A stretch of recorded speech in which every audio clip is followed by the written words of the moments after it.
है, हमारा ये जो ब्रांड है वो आयुर्वेदा पे बेस्ड है। आयुर्वेदा की बात करें तो उसको कहते हैं the science of life. Ayurveda एक ऐसा शास्त्र है, एक ऐसा साइंस है जो हजारों सालों से वेलनेस पे ही वर्क कर रहा है। आयुर्वेदा आपको बताता है कि किस तरीके से आप कुछ ऐसी चीजों को अपनी डेली डे लाइफ में लाकर बहुत सारी बीमारियों को खुद से बचा सकते हैं। आयुर्वेद में कहते हैं कि our body is made up of 5 elements. हमारा जो शरीर है वो 5 तत्वों से बना है, जिसको हम वायु, जल, अग्नि, पृथ्वी, आकाश, 5 तत्वों से हमारा शरीर बना है। इसके लिए कहते हैं हमारी जो 5 उंगलियां हैं वो भी 5 तत्वों को बताने में मदद करती है। आयुर्वेद का कहना है कि इन 5 तत्वों को मिलाकर हमारी बॉडी में 3 तरीके के दोष बनते हैं, जिसको हम कहते हैं वात, पित्त, कफ। ये तीनों दोष जो है अगर वो संतुलन में होंगे, बैलेंस में होंगे, प्रॉब्लम नहीं होती। आयुर्वेद के हिसाब से जब इनका बैलेंस खराब होता है तो जाकर हमें प्रॉब्लम होना स्टार्ट हो जाती है। इसीलिए हमारी कंपनी ने एक ऐसा प्रोडक्ट बनाया है वाइटफ्रेंड, जिसका नाम हमने रखा है आयुष श्वास। ये जो प्रोडक्ट है वो आपके रेस्पिरेटरी फंक्शन, जो आपके सांस लेने की जो फंक्शंस हैं, उसको अच्छा करता है। जैसे आप पहली जो लाइन देख रहे हैं उसमें लिखा हुआ है लेहा for improve respiratory health and management of breathing problems. अब बहुत सारे लोगों के दिमाग में क्वेश्चन आ रहा होगा ये लेहा का मतलब क्या है। एक्चुअली ये जो पूरा वर्ड है उसको अवलेहा कहते हैं, ADALEHA। इसका मतलब लेहा का मतलब होता है लिक, जिसको आप ऐसी कोई सेमी सॉलिड, मतलब वो सॉलिड नहीं है, लिक्विड नहीं है, एक सेमी सॉलिड कोई ऐसी चीज जिसको आप लिक करके हाथों से लेकर आप चाट कर उसको खा सकते हैं। तो ये इस फॉर्मेट में हमारा ये आयुष श्वास करके एक ऐसा प्रोडक्ट लाया गया है जो आपकी सांस लेने की जो प्रॉब्लम्स है, ब्रीदिंग की जो प्रॉब्लम्स है, उस पर ये प्रोडक्ट हमारा काम करता है। अब बात करें इस प्रोडक्ट की हमें आज जरूरत क्यों है। आप सबको पता है आज बहुत ज्यादा एयर पोल्यूशन है, बहुत ज्यादा आज गाड़ियों का धुआं है, फैक्ट्री से धुआं निकल रहा है, सिगरेट का धुआं है, ऐसी बहुत सारी चीजें। और हम बोलते हैं कि आप खाने के बिना कुछ दिन रह सकते हो, पानी के बिना कुछ दिन रह सकते हो, बट आप बिना सांस लिए नहीं रह सकते। हर सेकेंड जब हम सांस लेते हैं ऐसी बहुत सारी हवा, बहुत सारी चीजें हमारी बॉडी के अंदर जाती है, और जब ऐसी हवा में बहुत सारे कीटाणु है, डस्ट है, ऐसी बहुत सारी चीजें जब हमारी बॉडी के अंदर जाती है तो बहुत सारी बीमारियां लेकर जाती है। एक एग्जाम्पल से समझते हैं। आप रोज घर में डस्टिंग करते हो, झाड़ू पोछा लगाते हो, साफ करते हो, और आप देखते हो कि 2-4 दिन के बाद फिर से टेबल पे उसी तरीके से आपको डस्ट आके, धूल आकर जमा हो जाती है।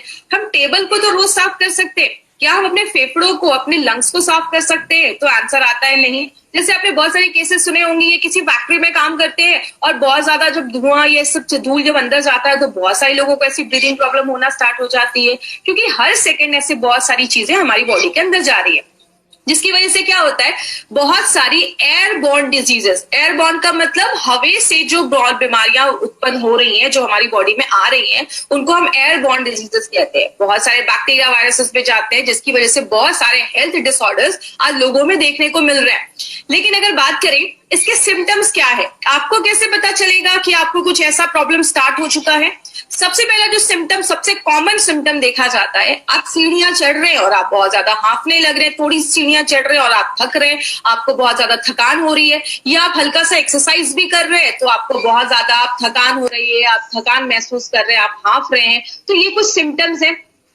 दूसरा एक सिम्टम है जिसको हम एलर्जिक ब्रोंकाइटिस भी कहते हैं। अब कुछ लोग नाम सुनकर बोलेंगे अरे ये तो बहुत बड़ी बीमारी लग रही है, लेकिन इसको मैं बहुत सिंपल शब्दों में आपको मैं समझाती हूँ। इस स्क्रीन पे आपको 3 पिक्चर्स दिख रहे होंगे। जो बीच वाली पिक्चर है उसमें आप देख रहे हैं 2 फेफड़ों की फोटो है, लंग्स की फोटो है, उसमें बहुत सारे छोटे छोटे ट्यूब बने हुए हैं। ये जो ट्यूब है आपके लंग्स में पूरा जो ऑक्सीजन है, हवा जो है वहां तक पहुंचाने में, ऑक्सीजन पहुंचाने में मदद करती है। ये जो ट्यूब होते हैं उनको हम ब्रोंक्यूल्स कहते हैं। उसी ट्यूब में अंदर जब कोई इन्फ्लेमेशन या स्वेलिंग हो जाती है, अब एक चीज, एक छोटा सा टर्म याद रखिएगा, जब भी आप कोई बीमारी के पीछे आइटिस सुनते हैं, ब्रोंकाइटिस, राइनाइटिस, आर्थराइटिस, आइटिस का मतलब होता है इन्फ्लामेटरी डिजीज, मतलब उस एरिया में इन्फ्लामेशन, सूजन, स्वेलिंग, इन्फेक्शन हो गया है, उसको हम कहते हैं। अगर ये हमारे फेफड़ों के ट्यूब में हो गया है तो हम उसको ब्रोंकाइटिस कहते हैं। आपने सांस लिया, कोई ऐसी चीज आपके फेफड़ों में अंदर गई, उस ट्यूब को उसने वहां पे सूजन कर दिया, स्वेलिंग कर दिया, तो हम उसको एलर्जिक ब्रोंकाइटिस कहते हैं। तो कोई बड़ी चीज नहीं है, लेकिन ये जब ज्यादा अगर आप इस पे ध्यान नहीं दे रहे, बहुत दिनों से आपको खांसी कफ लगा रह रहा है, तो आगे चलकर ये सीरियस प्रॉब्लम में भी बदल जाता है। ऐसे केस देखा जाता है जब हमारे नाक के अंदर की जो लाइनिंग होती है, नाक के अंदर की जो परत होती है, अगर उसमें सूजन आ जाए, इन्फ्लेमेशन आ जाए, स्वेलिंग हो जाए, तो उसको राइनाइटिस कहते हैं। नाक से बहुत ज्यादा पानी निकलने लगता है, रनी नोज होने लगता है, आपको मतलब बहुत ज्यादा छींक आने लगती है, स्नीजिंग होने लगता है, छींक आती है। तो ये सारे सिम्टम्स हैं जो बताते हैं कि कहीं ना कहीं शुरुआत हो चुकी है। ये बेसिक सिम्टम्स आपको मैं यहाँ पे शेयर कर रही हूँ। अब इसके रीजंस क्या देखे गए? सबसे पहला रीजन है एलर्जी। एलर्जी क्या है? एक सिंपल से एग्जांपल समझाती हूँ। एलर्जी में होता क्या है, हमारी बॉडी में बहुत सारे कोशिकाएं ऐसी होती जिनको हम मास्ट सेल कहते हैं। अब कुछ लोगों के लिए नया शब्द रहेगा, लेकिन बस कॉन्सेप्ट को समझिएगा। ये आपकी बॉडी में गेट कीपर, ये मतलब सिपाही जैसा काम करते हैं, आपके गेट कीपर जैसे काम करते हैं। जैसे आप इस फोटो में देख रहे हैं, ये मास्ट सेल जो है, ये गोल सी चीज है मास्ट सेल। जैसे इस पे बाहर से कोई कीटाणु हमला करता है, ये जो मास्ट सेल होता है वो रिएक्ट करता है और फूट जाता है। और जैसे ये बर्स्ट करता है, फूटता है, आप लाल सी चीज देख रहे निकल रही है, इसको हम कहते हैं हिस्टामाइन। ये जो हिस्टामाइन है, जब ये निकलता है तो हमारी बॉडी में एलर्जी होता है। आपने देखा होगा जिन लोगों को धूल से एलर्जी है, जैसे ही नाक के पास धूल जाती है वो छींकने लगते हैं, क्योंकि हिस्टामाइन जो होता है वो रिलीज हो जाता है। दूसरी चीज है, जब आपके फेफड़े कमजोर होने लगते हैं, जब आपके फेफड़ों में अच्छे से ऑक्सीजन नहीं पहुंच पाएगा, तो आपके जो फेफड़े होते हैं, लंग्स होते हैं, वो वीक होने लगते हैं, कम काम करते हैं, आपके फेफड़े होते हैं मजबूत नहीं रहते, जिसकी वजह से आपको ये सांस लेने में प्रॉब्लम देखी जाती है। और बहुत सारे केसेस में जेनेटिक रीजंस भी होते हैं, मतलब पेरेंट्स को अगर कोई प्रॉब्लम है तो आप पे भी पास ऑन होने के चांसेस हो जाते हैं। जैसे बहुत सारे केसेस में देखा होगा, फैमिली में अस्थमा चल रहा है तो बच्चे को भी अस्थमा की प्रॉब्लम देखी जा रही है, तो कुछ जेनेटिक रीजंस भी देखे जाते हैं। लेकिन हम इसमें बहुत सारे लोग जब इससे सफर कर रहे होते हैं, तो उसमें क्या क्या सोल्यूशन वो लेते हैं या क्या क्या चीजें यूज करते हैं। सबसे पहला देखा जाता है, जिनको मेनली अस्थमा वगैरह की प्रॉब्लम होती है, वो इनहेलर्स जैसी चीजें होती है जिनको यूज करते हैं। इनहेलर्स हम सबको पता है। दूसरी चीज एंटी हिस्टामाइन। ये एंटी हिस्टामाइन क्या है? आपकी बॉडी में एलर्जी के टाइम पे, अभी मैंने बताया कि हिस्टामाइन रिलीज होता है। जब वो मास्ट सेल, जो वो कोशिकाएं होती है, जब वो फूटती है तो हिस्टामाइन रिलीज होता है। तो मार्केट की जो दवाइयां क्या करती हैं, वो जो हिस्टामाइन निकल रहा है उसको ही साफ करने का काम करती है। एक एग्जाम्पल से समझते हैं। आपके घर का कोई नल टूट गया है, उससे पानी निकल रहा है, तो आप क्या कर रहे हो? नल को रिपेयर नहीं कर रहे हो, नल को बंद नहीं कर रहे हो, आप बस पानी साफ कर रहे हो। तो इसका नतीजा क्या होगा? जिंदगी भर पानी साफ करना पड़ेगा, क्योंकि हम नल को बंद नहीं कर रहे। यही हमारी बॉडी में होता है। मार्केट की जब हम ऐसी मेडिसिन खाते हैं, तो वो क्या कर रहे हैं? जो हिस्टामाइन निकल रहा है उसको ही साफ कर रहे हैं, वो मास्ट सेल को फूटने से नहीं रोक रहे हैं। इसीलिए जिंदगी भर ऐसी दवाइयां लोगों को खानी पड़ती हैं जिनको कोई ऐसी एलर्जी होती है। तो ये एंटी हिस्टामाइन का मतलब ये होता है, जब हमें कुछ प्रॉब्लम होती है, हम एंटीबायोटिक खाना स्टार्ट कर देते हैं। और एक प्रोसेस है जिसको हम न्यूबलाइजेशन भी कहते हैं। इसमें जैसे आप इस फोटो में देख रहे, एक छोटी सी बच्ची ने नाक के ऊपर एक ऑक्सीजन जैसे एक चीज लगा के रखा, ऑक्सीजन मास्क जैसे एक चीज लगा के रखी है। जैसे एग्जाम्पल से समझिए, आप परफ्यूम की बोतल को जब आप स्प्रे करते हैं, तो आप देखते हैं एक मिस्ट, एक पानी की जैसा फुहारे जैसी चीज आपकी बॉडी में आती है। यही जो हमारा ये जो नेबुलाइजेशन जिसको हम बोलते हैं, ये एक मिस्ट के जैसा आपकी जो मेडिसिन होती है, वो आपके सांस जब आप उसको लेते हैं तो वो आपके लंग्स में, फेफड़ों में जाती है। जैसे बहुत सारे तरीके हैं जो लोग आज यूज करते हैं जब उनको ऐसी ब्रीदिंग प्रॉब्लम देखी जाती है। लेकिन ये सारी जो प्रॉब्लम्स है, ये जो सारे सोल्यूशन है, ये बहुत महंगे होते हैं, बहुत खर्चा हो जाता है। जब बहुत सारे लोग जो ऐसे इनहेलर्स या एंटीबायोटिक्स, ये सब मेडिसिन थोड़ी महंगी होती है। लंबे समय तक लिया तो बहुत सारे लोगों को लिवर में प्रॉब्लम होना स्टार्ट हो जाती है। ज्यादा मेडिसिन खाने से किडनी डैमेज होने के चांसेस होते हैं और हैबिट फॉर्मिंग हो जाता है, मतलब आदत पड़ जाती है। जब तक ऐसी मेडिसिन नहीं खाएंगे, एलर्जी से आपको रिलीफ नहीं मिलेगा, सांस लेने में तकलीफ होने लगेगी। तो ये सारी जो प्रॉब्लम्स हैं ये देखी जाती हैं। अगर बात करें, आयुर्वेदा के पास एक्सीलेंट सेट ऑफ हर्ब्स है, मतलब ऐसी जड़ी बूटियों का सेट है जो आपके रेस्पिरेटरी जो इश्यूज है, सांस लेने का जो सिस्टम है, उसको नेचुरल तरीके से काम करता है। उसी आयुर्वेदा को, साइंस को यूज करके हमारी कंपनी ने एक एक्सीलेंट प्रोडक्ट बनाया है जिसका नाम हमने आयुष श्वास रखा है। आयुष श्वास का मतलब क्या है? आयु आपकी तभी अच्छी होगी जब आपका स्वास्थ्य अच्छा होगा। जैसे मैंने आपको पहले बताया, खाने के बिना, पानी के बिना रह सकते हैं, बट सांस लिए बिना हम नहीं रह सकते। तो आपके सांस को अच्छा रहना बहुत ज्यादा जरूरी है। तो आपकी आयु अच्छी होगी अगर आपका सांस लेने का जो सिस्टम है, रेस्पिरेटरी जो फंक्शन है, सांस लेने की जो प्रक्रिया है, वो अगर अच्छी काम करेगी। तो उसके ऊपर हमारी कंपनी एक एक्सीलेंट प्रोडक्ट लेकर आई है जिसका नाम आयुश्वास रखा गया है। अब आयुश्वास में हमने 15 ऐसे एक्टिव जड़ी बूटियां डाली हैं और इस सारी को मैं अभी डिटेल में आपको एक्सप्लेन करूंगी, तो अब यहां से थोड़ा सा ध्यान दीजिएगा। सबसे पहले जो हमने चीज डाली है वो है मुनक्का एंड सिरसा। ये दो जड़ी बूटियां, ये जो दो चीजें हमने डाली हैं, ये पहली बार इंडिया में ऐसा एक कॉम्बिनेशन यूज किया गया है। और आपको बता दूं, मुनक्का हम सबको पता है, जो ग्रेप्स होते हैं, अंगूर होते हैं, वो बेस्ट क्वालिटी के जो अंगूर होते हैं उसको सुखा के ये मुनक्का बनाया जाता है। अब मुनक्का के आगे एक लाइन देख के आप देख रहे होंगे DRFR लिखा हुआ है। इसका मतलब क्या है? ड्राइड फ्रूट्स, मतलब सूखा हुआ फ्रूट है। आप एक चीज अगर नोटिस करते होंगे, हमारे हर एक प्रोडक्ट के ऊपर जो जड़ी बूटियां डाली गई हैं, उसके आगे हम उसमें कौन सा पार्ट यूज करते हैं वो भी हमने लिखा हुआ है। आपको पता है, जब हमने ये लिखना स्टार्ट किया था, at that time it was not legally required. Government of India का ये कानून नहीं था, बट अब ये बन चुका है।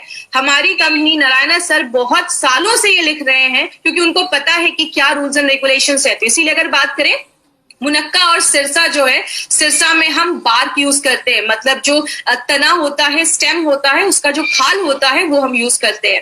अब ये किस चीजों में हेल्प करता है? ये माइक्रो सर्कुलेशन में हेल्प करता है आपके फेफड़ों में। अब माइक्रो सर्कुलेशन का मतलब क्या? माइक्रो मतलब छोटा, सर्कुलेशन का मतलब आपके फेफड़ों के हर छोटी से छोटी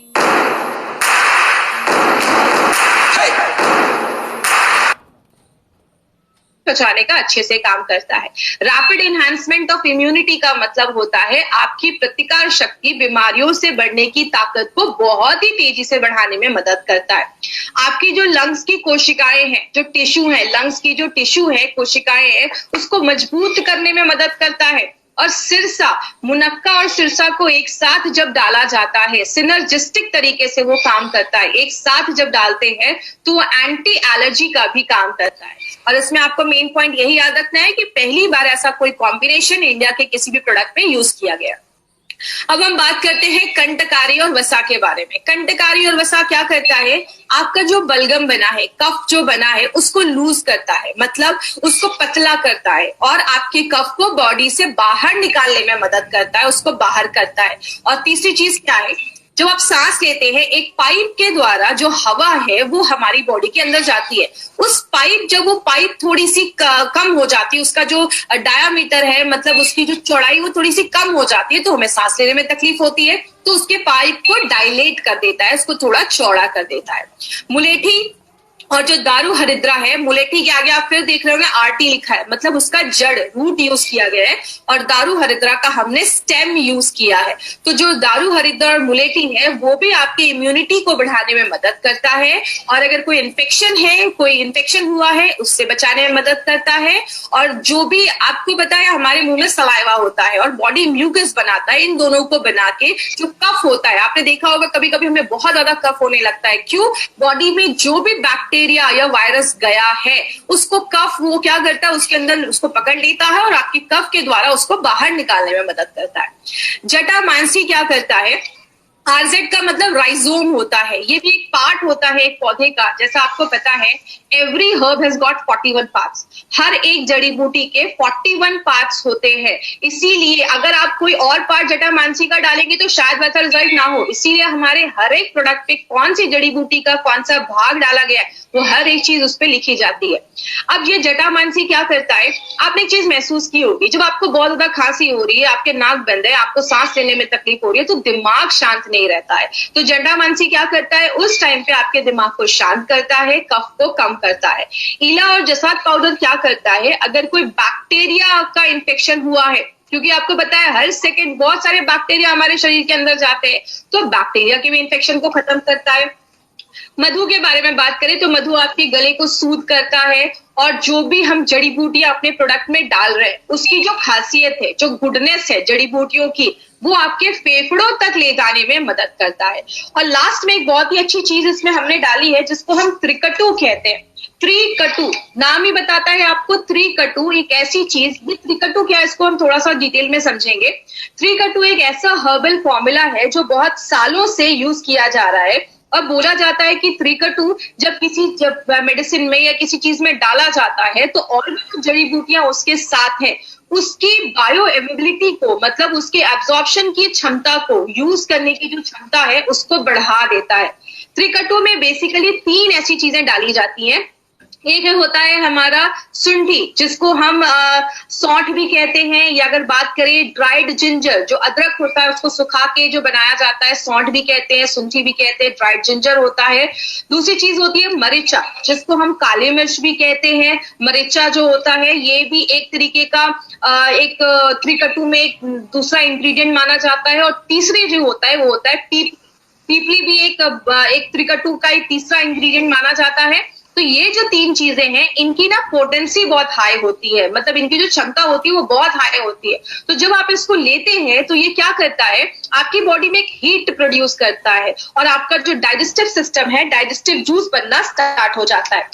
इसीलिए अगर बात करें तो त्रिकटु में ये 3 चीजें डाली जाती हैं जो और जड़ी बूटियों की जो बायो एबिलिटी है उसको इंक्रीज कर देता है। और इसमें हमने जावित्री भी डाला है। अब बात करें ये जो तीनों चीजें हैं, मैंने आपको इसकी इंफॉर्मेशन भी बताई कि इसका क्या काम है, ये और भी चीजों की बायो एबिलिटी को इंक्रीज कर देता है। अब जो लास्ट चीज हमने इसमें डाली उसको हम शर्करा कहते हैं, केन शुगर। अब यहाँ पे एक चीज याद रखिएगा, ये बहुत ही जरूरी चीज है। क्यों जरूरी है? जब हमें सांस लेने में तकलीफ हो रही है, बहुत ज्यादा कफ हो गया है, आपको बहुत ज्यादा तकलीफ हो रही है, उस टाइम पे बॉडी को ज्यादा एनर्जी की जरूरत होती है। वो एनर्जी हमें शर्करा प्रोवाइड करता है, क्योंकि सांस लेने में उस समय हमें एनर्जी की जरूरत पड़ती है जो हमारा ये देता है। अब इसमें आपको क्या क्या याद रखना है? सबसे पहले नोवेल्टी क्या है आयुश्वास की? मुनक्का एंड सिरसा, जो मैंने आपको बताया आपके सांस लेने की जो तकलीफ है उसको अच्छा करता है। आपके जो फेफड़े हैं उसकी जो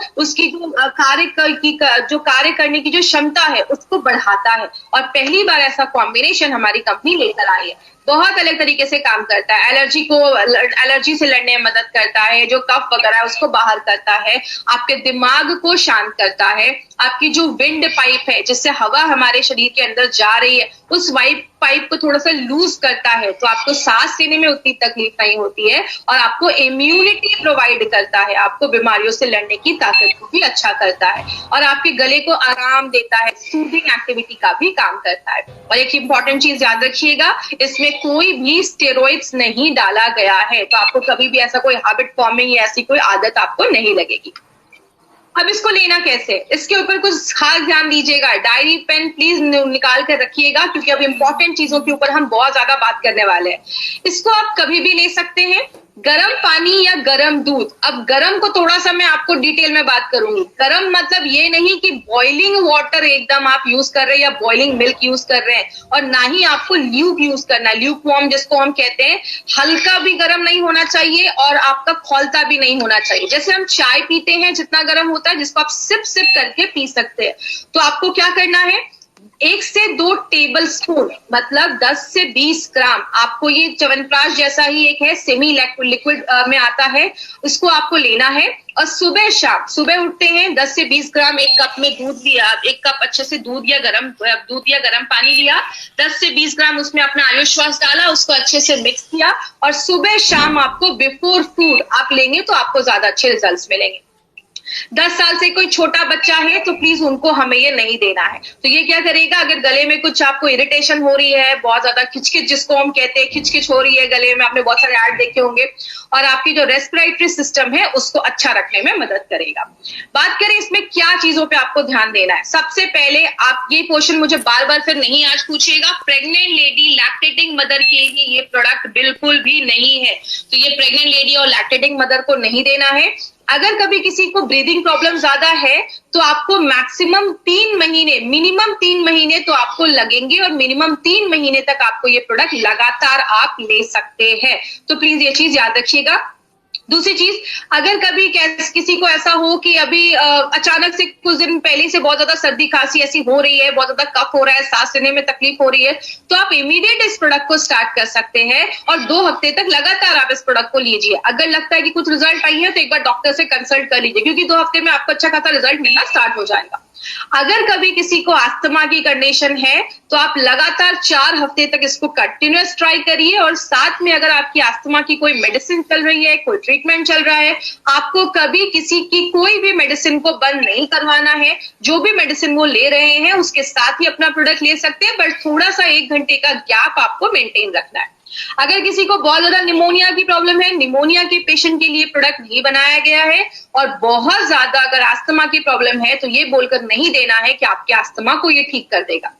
और लास्ट में, अगर कोई डायबिटिक का पेशेंट है तो उसके लिए प्रोडक्ट नहीं बनाया गया, इसका शुगर बेस है, तो डायबिटिक के कोई पेशेंट है उनको हमें ये प्रोडक्ट रिकमेंड नहीं करना है, तो ये चीज ध्यान दीजिएगा। अब एक इंपॉर्टेंट सी चीज है जो मैं हमेशा कहती हूँ कि हम सारी चीजें तो कर रहे हैं, लेकिन हम उसको और कैसे अच्छा कर सकते हैं। तो आप अपनी इम्यूनिटी जो है, आपकी रेस्पिरेटरी जो हेल्थ है, जो उसकी फंक्शन है, उसको हम अच्छे से इंक्रीज कर सकते हैं। आप आयुष्वास तो ले रहे, उसके साथ अगर आप अपनी डे टू डे लाइफ में कुछ योगा की एक्सरसाइज भी आप डाल सकते हैं, कुछ ब्रीदिंग एक्सरसाइज, जो सांस लेने की जो प्रक्रिया होती है।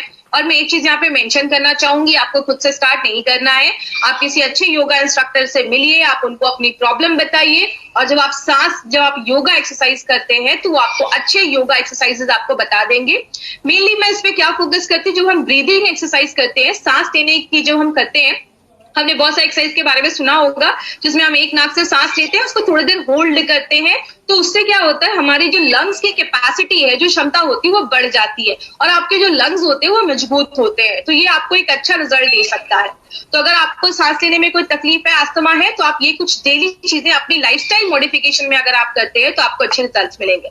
और लास्ट में एक इंटरेस्टिंग चीज आपको मैं बताना चाहूंगी, जैसा आपने सुना होगा कि जो कछुआ होता है टॉर्टोइस, उसकी जो उम्र होती है वो 300-400 साल भी होती है, 150 ईयर्स, 200 साल तक वो जीते हैं। क्यों जीते हैं? बोला जाता है उनका जो ब्रीदिंग साइकिल है वो बहुत ही आराम से सांस लेते हैं। 1 मिनट में वो 3 से 4 बार ही सांस लेते हैं, लेकिन हम 1 मिनट में 20 बार 25 बार सांस लेते हैं। तो जब अगर आप सांस को थोड़ा लेते हैं, होल्ड करते हैं, योगा एक्सरसाइज आपके जो है, आपकी इम्यूनिटी जो है उसको भी अच्छा करता है, और प्लस आपकी जो सांस लेने का आपके जो लंग्स है उसको मजबूत भी करने में हेल्प करता है। और ये हमारा जो प्रोडक्ट था, ये हमारा आयुष्वास जो एक एक्सीलेंट प्रोडक्ट है, जो हमारी रेस्पिरेटरी ब्रीदिंग प्रॉब्लम्स है उस पे काम करता है। अब यहाँ